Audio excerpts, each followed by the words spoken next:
Bismillahirrahmanirrahim. Sudah ketemu pojok.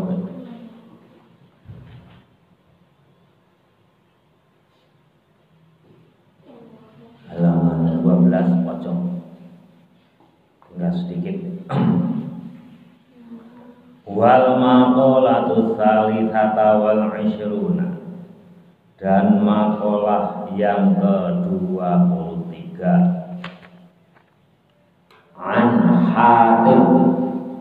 Hatim al-Asam, dari Hatim al-Asam.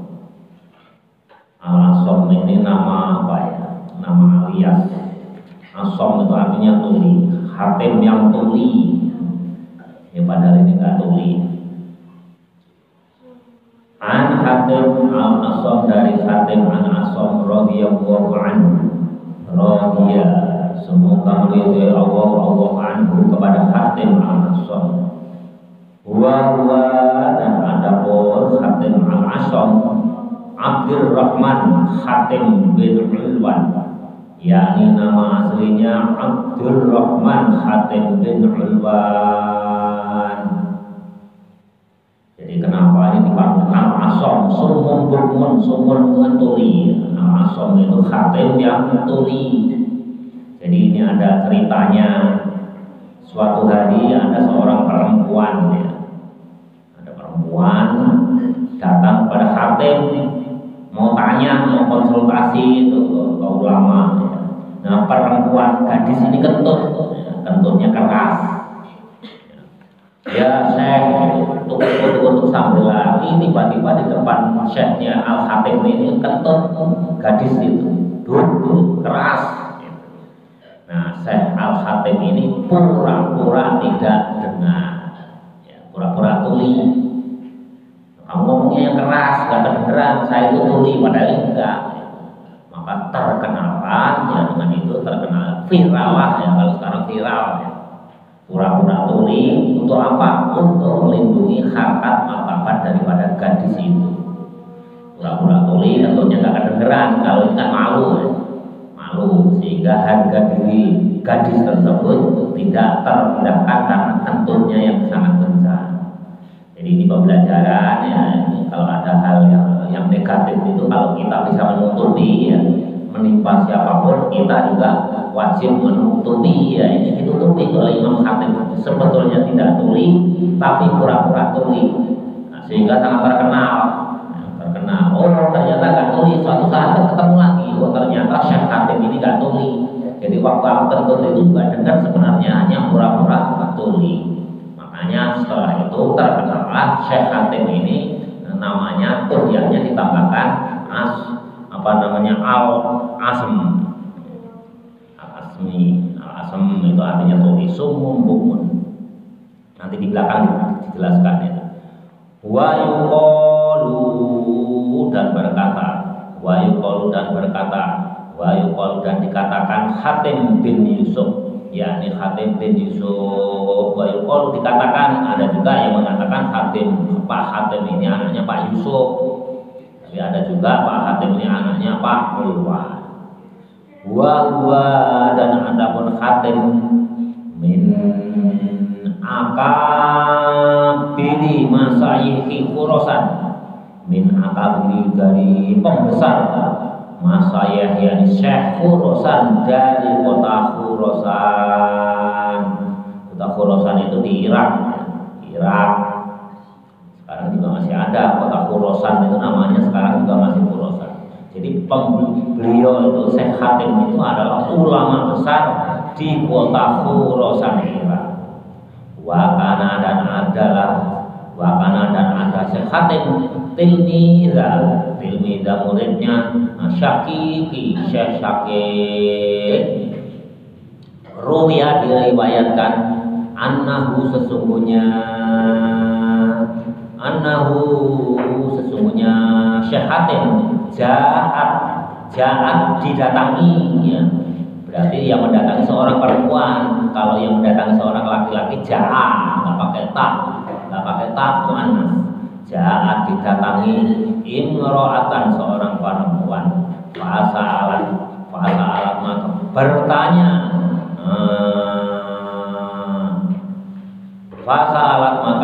bertanya seorang perempuan tadi Hatiman kepada Syekh Hatim, jadi bertanya an mas'alati dari satu masalah, dari suatu masalah. Fattafaqo maka kebetulan annahu sesungguhnya seorang perempuan kharaja keluar minha dari seorang perempuan tadi, gadis tadi, fitilkal khalati, nah, di dalam keadaannya sautun suara kentut. Jadi gadis tadi kentut di hadapan Syekh Hatim, ya mau tanya malah kentut gitu. Keras kentutnya ini karena kedengaran oleh Syekh Hatim, hanya pura-pura gak dengar aja. Fakhojilat maka jadi malu gadis perempuan tadi yang mau bertanya kepada Syekh Hatim. Fakola maka berkata Hatimun Syekh Hatim, irfa'i keraskanlah sautaki suaramu wahai gadis, keraskanlah. Faro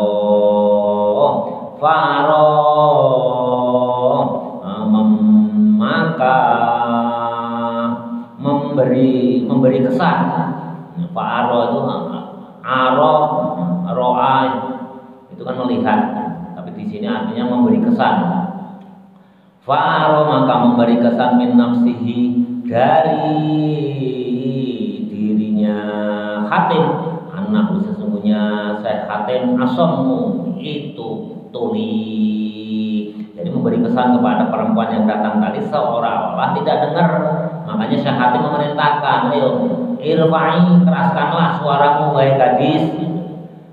Oh, berarti Syekh Hatim tadi waktu saya kentut yang keras tadi nggak dengar, ya alhamdulillah. Ya, mungkin reaksinya gitu, karena rasa malu gadis yang kentut tadi di hadapan Syekh Hatim itu ditutupi dengan pura-pura tidak dengar. Dengan cara apa? Keraskanlah suaramu, aku nggak dengar. Fasurat maka gembira gadis tersebut yang kentut tadi. Fasurat maka gembira almar'atu gadis yang tadi, bidzalika karena tulinya Syekh Hatim.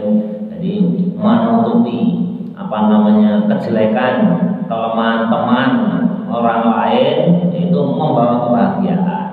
Inilah kalau ulama sudah mempunyai makom yang sangat tinggi, ya, walaupun peristiwanya itu mendadak, itu langsung beliau bisa mengambil sikap pura-pura tuli nggak dengar suaranya kentut. Kalau kalian kira-kira gimana kalau terjadi? Nah, kamu kentut ya diketawai. Kira-kira yang diketawain gadis tersebut malu nggak? Malu. Makanya Syekh Hatim yang ulama besar ya pura-pura menjadi tuli. Nah, hanya nanti di suatu hari ceritakan ternyata gadis yang kentut di hadapan Syekh Hatim itu tahu bahwa Syekh Hatim itu tidak tuli. Oh, waktu itu berarti hanya pura-pura menutupi malu saya. Bukan kemaluan ya, menutupi malu saya. Kalau bahasa Indonesia betul gimana? Menutupi kemaluan saya ya. Yang betul kan gitu ya, bukan menutupi malu ya, menutupi kemaluan saya. Ya, kemaluan kan bisa bermakna ganda ya. Itu namanya apa? Di bahasa Indonesia apa? Nah, satu kata yang mempunyai makna dua atau lebih. Itu kan ada ya. Itu ada itu. Lupa juga Bapak. Ya. Jadi menutupi malunya si gadis pura-pura. Ya, tapi suatu saat ya di lain waktu nanti gadis itu tahu gitu. Waqalat dan berkata perempuan tadi, gadis tadi, innahu sesungguhnya Syekh Hatim la yasma tidak mendengar asauta suara kentutku tadi ya, seolah-olah gitu ya. Fagolaba maka biasalah ya, jadi penampilannya di depan Syekh Hatim akhirnya biasa. Oh, Syekh Hatim ini nggak dengar kentutku, akhirnya ya nggak malu lah, nggak jadi malu alaihi atas dirinya sendiri. Semusomani maka setelah itu Syekh Hatim itu di belakang namanya diberikan gelar sang tuli atau as-somam itu sang tuli. Sumum bukmun itu sumum ya, somam itu tuli. Kalau somam itu orangnya ya, orangnya itu tuli, tapi kalau sumum itu sifatnya tuli. Jadi setelah itu ya terkenallah di belakang nama Syekh Hatim itu ditambah dengan sang tuli atau as-somam. Mamin sobahin, mamin sobahin. Nah ini Hatim itu berkata, mamin sobahin, mamin sobahin, sesuatu min sobahin di waktu pagi hari. Illa wa yaqulu, kecuali berkata kepadaku. Illa wa yaqulu, kecuali berkata. Siapa yang berkata? Asyaitonu, setan. Jadi setiap pagi itu setan itu berkata kepada Syekh Hatim. Ini cerita Syekh Hatim, ini perkataan Syekh Hatim. Terus setiap pagi setan itu selalu menemui Syekh Hatim dan selalu berkata, asyaitonu, setan, li kepadaku. Apa takul yang kamu makan? Apa ya Syekh Hatim takul yang kamu makan? Takul Syekh Hatim, apa yang kamu makan? Wa talbas, dan apa yang kamu pakai? Nah itu pertanyaan setan setiap pagi kepada Syekh Hatim. Wa aina taskun, dan di mana kamu berdiam diri? Fa'akulu, maka menjawab Syekh Hatim. Fa'akulu, maka aku menjawab, kata Syekh Hatim, akulu, saya makan, al mauta, akalu saya makan, al mauta, mati. Jadi iblis ini kan ya pertanyaannya ya enggak. Makanya oleh Syekh Hatim itu dijawab kelihatannya ya enggak. Tapi ini ilmu tasawuf yang sangat tinggi. Jawabannya Syekh Hatim apa? Yang pertama, akalul mauta, saya makan mati. Jadi yang dimakan itu adalah kematian atau mati. Aduku, atau mengendaki, mirorot, atau menghadapi. Aduku artinya menghadapi mirorotal mauti, menghadapi pahitnya kematian. Jadi aku ini yang aku makan itu adalah kematian. Wa albasu, ya, jawabannya kedua, kan pertanyaannya ada 3 itu. Iblis kepada setan kepada Imam Hatim tadi. Apa yang kamu makan, apa yang kamu pakai, dan di mana kamu tinggal. Wa albasu, dan sedangkan yang aku pakai al-kafan, kain kafan. Ketemu enggak? Dicari halaman 13 baris keempat. Baris keempat 1, 2, 3, 4, 5. Baris kelima yang ujung. Wa albasa, kata Syekh Hatim, yang saya pakai al-kafan, kain kafan. Ya, saya pakai kain kafan. Ini bukan baju hakikatnya, tapi kain kafan. Berikutnya wa askuna, dan saya tinggal. Wa askunu, dan saya tinggal al-qabro, di kuburan. Ya, ini saya tinggal di kuburan. Ya memang hakikatnya kan kita ini di dunia sementara. Baju kita juga sementara, makanan kita juga sementara, semuanya akan kita tinggalkan. Yang langgeng nanti yang akan kita makan itu kematian. Baju yang kita pakai yang langgeng hakikatnya kain kafan. Tempat yang langgeng hakikatnya adalah kuburan. Itu pertanyaannya yang enggak, dijawabnya ternyata yang enggak juga kelihatannya. Tapi sebetulnya ini jawaban ilmu tasawuf yang sangat tinggi. Lantas bagaimana setelah setan mendengar jawaban Imam Hatim tadi? Fayah rubu, maka larilah setan. As-syaitanu artinya setan. Setan itu lari sekencang-kencangnya setelah mendengar jawaban dari Imam Hatim. Bidhammir ra'i, dengan dibaca dhammah ra-nya. Jadi fayah rubu. Minni, dariku. Ya, setelah mendengar jawaban Imam Hatim, apa yang kamu makan? Oh yang saya makan kematian.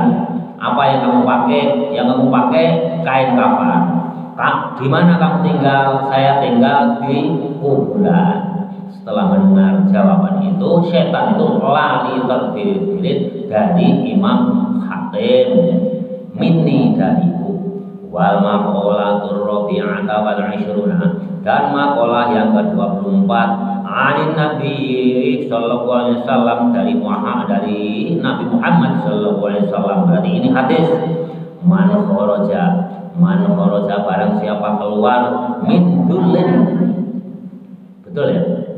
Min dullin dari kehinaan, dari kehinaan, al maksiyati yang maksiat, ila izin terhadap kemuliaan, atau ati yakni artinya ketaatan. Rasul bersabda, barang siapa keluar dari kehinaan melakukan maksiat kepada kemuliaan ketaatan, wahada, dan ini min idhofati sifati, dari idhofahnya sifat lil mausufi kepada mausuf. Ini nahunya.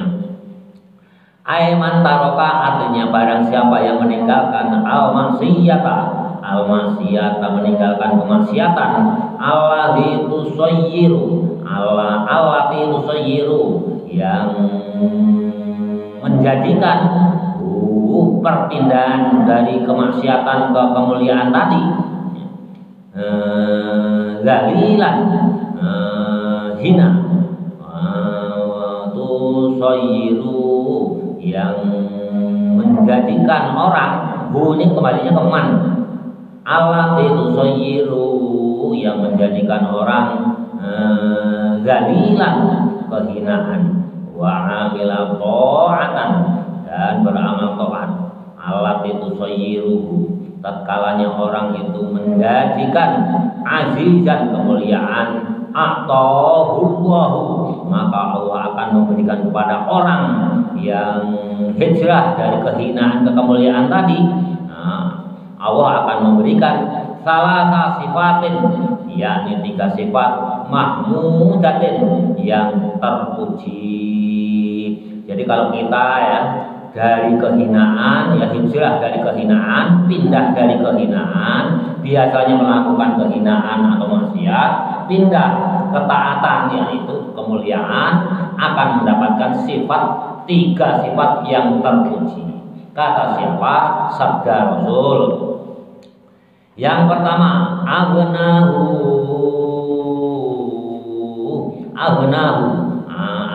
aku akan buat kaya aku terhadap orang yang pindah dari kehinaan ke kemuliaan. Itu akan dibuat kaya. Jadi kalau orang yang hina, kalau pengen kaya, ya harus pindah dari kehinaan yang biasa berbuat maksiat, lantas tobat, pindah beramal soleh. Itu menurut Nabi akan dijadikan orang yang kaya. Oleh siapa? Oleh Allah. Aghnahu akan aku jadikan kaya terhadap orang Allah Ta'ala, oleh Allah Ta'ala, min ghairi malin, dari tanpa mempunyai harta. Jadi oleh Allah itu akan, walaupun hartanya enggak banyak, tapi nanti akan dibikin kaya. Bagaimana Allah mengangkat derajatnya orang yang enggak punya, ya, yang hijrah dari kehinaan ke amal yang soleh, itu akan diberikan harta, akan dibuat akan dijadikan menjadi orang kaya tapi tanpa harta. Ya, mudah. Kiai itu ya, ajengan itu ya kan nggak punya harta, ya, kerja juga enggak, kerjaannya hanya ngaji, ya, tapi kaya karena apa? Harta itu datang sendiri dari murid-muridnya, dari orang tua santrinya, dari donatur, dari pemerintah, dari anggaran negara, dari masyarakat. Ya, masyarakat sering mengundang Pak Yai, Pak Ajengan, mimpin tahlil, mimpin zikir, pulangnya diberikan bisyarah, ya, penggembira, ya, angpau atau amplop atau uang. Itu kalau di kalangan santri disebutnya bisyarah. Ya kan, nanti kalian ya udah dewasa, lulusan pesantren, di kampung halaman itu suruh mimpin tahlil. Nah, Nah, itu pulangnya diberikan amplop uang, itu namanya bisyarah. Bisyarah. Itulah cara Allah membuat orang yang hijrah dari kehinaan ke amal yang soleh itu menjadi kaya tapi tanpa harta. Setiap ada tetangga yang punya hajat dikirim makanan. Ya kalau orang berbuat baik, ya, orang pinter santri, ya, amalnya selalu baik, rajin, itu ya orang lain nggak akan pelit untuk bersedekah kepadanya. Misalkan ada seseorang ya bukan santri tapi dia rajin, tanpa disuruh kadang-kadang membersihkan di lingkungannya yang kotor. Nah itu tetangganya itu tidak akan sungkan-sungkan, tidak akan segan-segan itu mengirimkan makanan. Nah, nih makanan ini untuk makan siang, padahal dia orang miskin. Tiba-tiba menjadi kaya, mau makan nah, tersedia. Jadi banyak orang itu tentunya kasih sayang kepadanya, nah, ringan untuk memberi, ringan untuk menginfakkan, mensedekahkan kepadanya. Itulah namanya disebut kaya tanpa harta. Oh nggak punya mobil, oh anaknya sakit, tiba-tiba tetangganya karena ini rajin, terkenal rajin dan orangnya baik, beramal soleh, oh udah pakai mobil saya. Padahal nggak punya mobil. Itulah cara menjadikan Allah walaupun dia tidak mempunyai harta tapi menjadi orang kaya. Orang kaya itu kalau orang kaya itu apa sih definisi kaya itu? Ya setiap sesuatu kehendak itu tercukupi, itu namanya orang kaya. Mau pergi mau piknik misalkan, nggak punya uang, oh tiba-tiba di RT atau di RW mau ngadain piknik. Pak RW nawarin itu terkenal rajin. Membantu kegiatan di RT, di RW, oh itu si fulan diajak dia rajin, walaupun nggak membayar iuran dia tetap bisa piknik. Inilah disebut orang kaya. Nggak punya mobil, sewaktu-waktu butuh mobil dia bisa naik mobil. Ada orang yang menawarkan pinjaman. Itu tentunya itu dikhususkan bagi orang-orang yang beramal soleh. Ya, kalau misalkan orang yang nggak rajin, ya kedul, ya pemalas, itu kan berarti tindakan maksiat gitu ya. Ya dijauhkan dari dibuat kaya oleh Allah. Itu namanya kaya tanpa harta. Jadi kaya itu tidak selalu punya harta. Kita beramal soleh, rajin di lingkungan, ya itu aja. Setiap apa kebutuhan kita, insya Allah akan dicukupkan oleh Allah Subhanahu Wa Taala. Kata siapa? Kata Nabi. Bismillahirrahmanirrahim. Wa'azzahu dan aku Allah akan membuat mulia kepada orang yang hijrah dari kehinaan ke kemuliaan tadi. Jadi akan dibuat mulia di hidupnya. Lewat min ghairi moyan. Bismillahirrahmanirrahim. Amin wa ini malin dari tidak mempunyai harta yungfikuhu yang dibelanjakan kepada man. Jadi orang itu menafkahkan itu selalu kepada dia yang rajin tadi, yang soleh tadi. Bi sukuni tetapi bal bisukuni akan tetapi dia tetap hidupnya tentram, hatinya orang yang tadi yang hijrah dari kehinaan ke kemuliaan. Jadi kalau ada nggak punya harta, ya orang itu kalau sedekah cenderung ke dia. Udah kesimpulan aja dia rajin, dia alim, ya dia ringan tangan. Kadang-kadang nggak disuruh pun kalau melihat rumput yang liar dia bersihin, sehingga cenderung orang kalau sedekah itu diantarkan ke dia. Dia tenang hidupnya itu, hatinya juga tenang. Beda kalau orang yang berbuat maksiat, itu cenderung orang akan menjauhi. Jangankan sedekah ke dia, dekat pun dia tidak mau.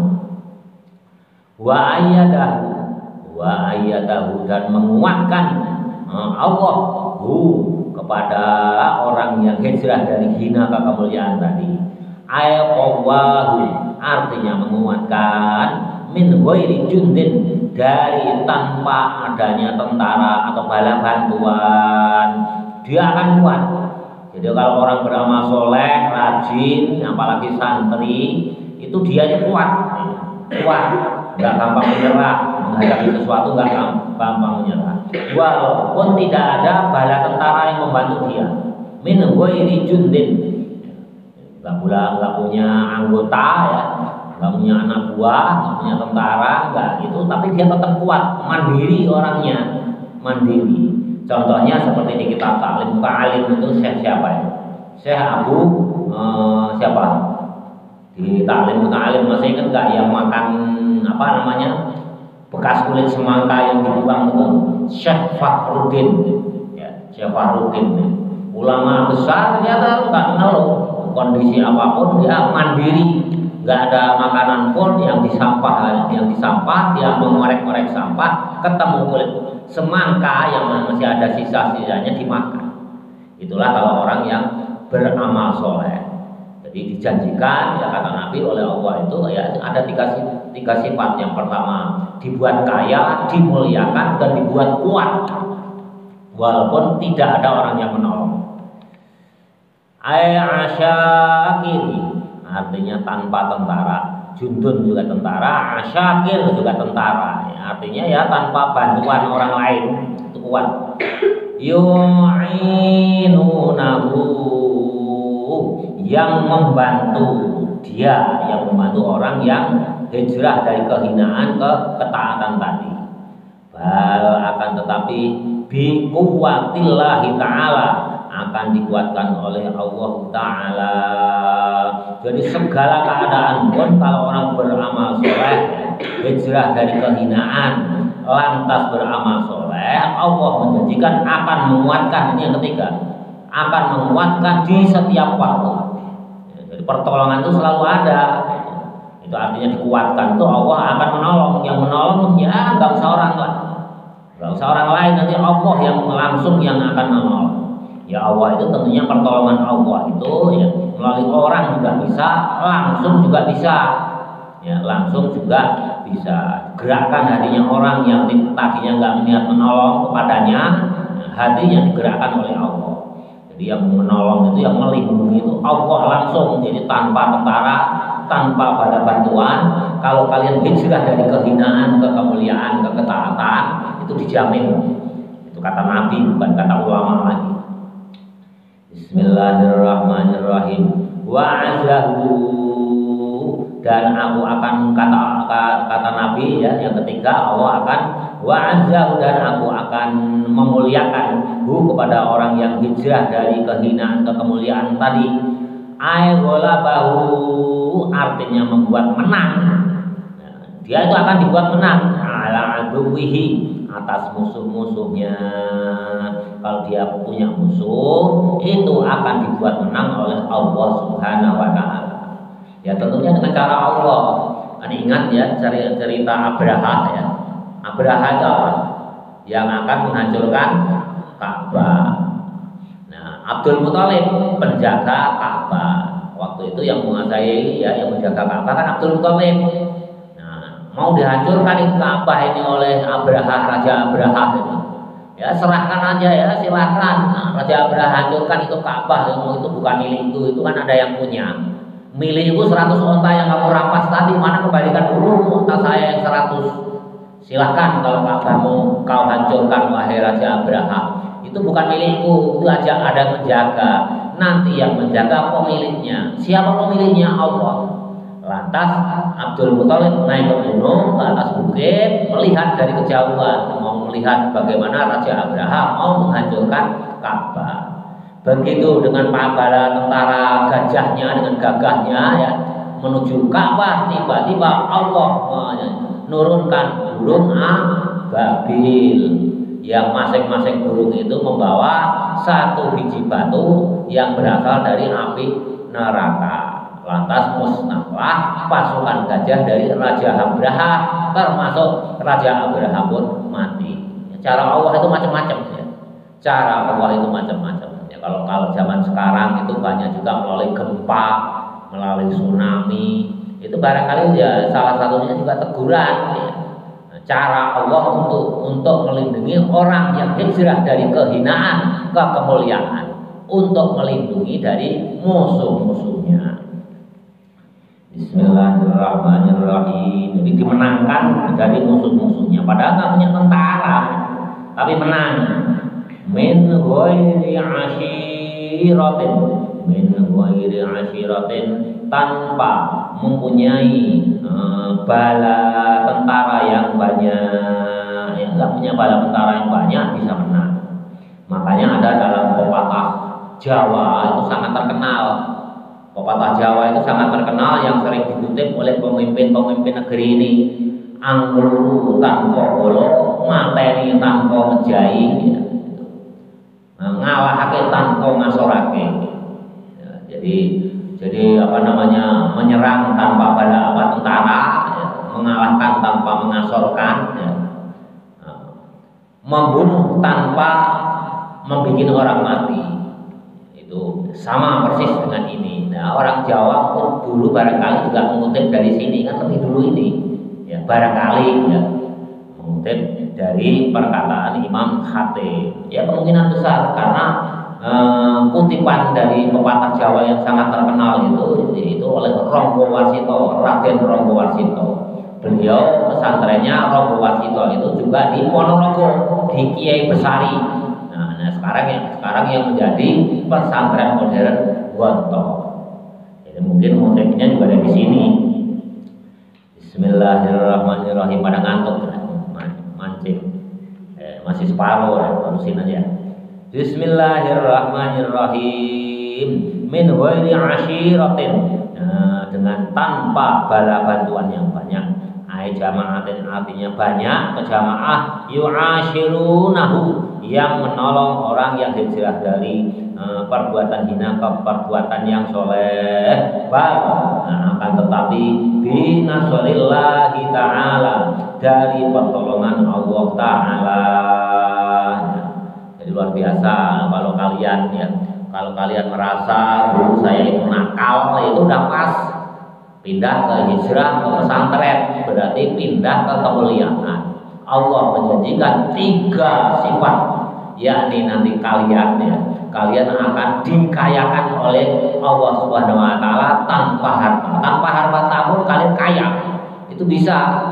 Nah, kiai-kiai ada Kiai Ilyas Husain. Ilyas Husain itu di Sidoarjo, Jawa Timur. Kiainya udah sepuh itu.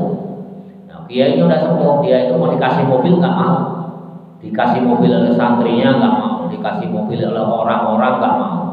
Yang penting saya kaya raya. Setiap saat saya ingin menggunakan mobil datang, ya udah yang memang benar. Asal Kiai Ilyas Husain itu ngomong aja, oh saya mau pergi ke anu, itu mobil itu berbondong-bondong berebut itu santrinya itu. Pakai mobil saya Kiai, ngantri. Itulah orang kaya ya. Orang kaya tanpa harus resiko servis mobil, ganti oli, ganti ban setiap saat. Beliau itu ya kapanpun perlu mobil itu datang sendiri, bahkan berebut. Misalkan saya mau umroh ke tanah suci, berebut, santrinya itu berebut, dari saya Kiai, ongkosnya dari saya. Itulah luar biasanya. Kalau kalian ingin jadi orang kaya tanpa harta, ya tiru seperti Kiai Ilyas Husain. Beliau umurnya sekarang sudah 96 tahun. 96 tahun, tapi masih ngajar. Itu luar biasa. Yang kedua dikuatkan. Ya, akan dikuatkan oleh Allah, ya, dilindungi dari musuh-musuhnya, dilindungi dari orang-orang yang akan niat jahat kepada kita. Itulah kalau hijrah dari kehinaan. Ya umumnya kan gitu. Sekarang orang sekarang kan gitu ya. Atau orang tua anaknya nakal, udah kamu nggak usah sekolah SMP aja, tak pesantrenin ya. Jadi pesantren itu seolah-olah tempat pembuangan orang nakal. Ya ini kita nggak tutup mata, nggak tutup telinga. Saat sekarang itu banyak orang tua yang berpendapat begitu. Kalau anaknya nakal baru dipesantrenkan. Itu nggak bisa dipungkiri ya. Nah, itu ada dasarnya itu dari ulama besar. Yang ketiga akan dimuliakan derajatnya oleh Allah Ta'ala. Akan dimuliakan. Orang yang rajin nggak punya ilmu pun akan dimuliakan. Misalkan orang yang rajin itu lihat lingkungan kotor dibersihkan, itu oleh tetangganya pun pasti dimuliakan. Itu udah otomatis. Kalau ada apa-apa dilindungi oleh tetangganya. Kalau nggak punya makanan akan dikirim oleh tetangganya.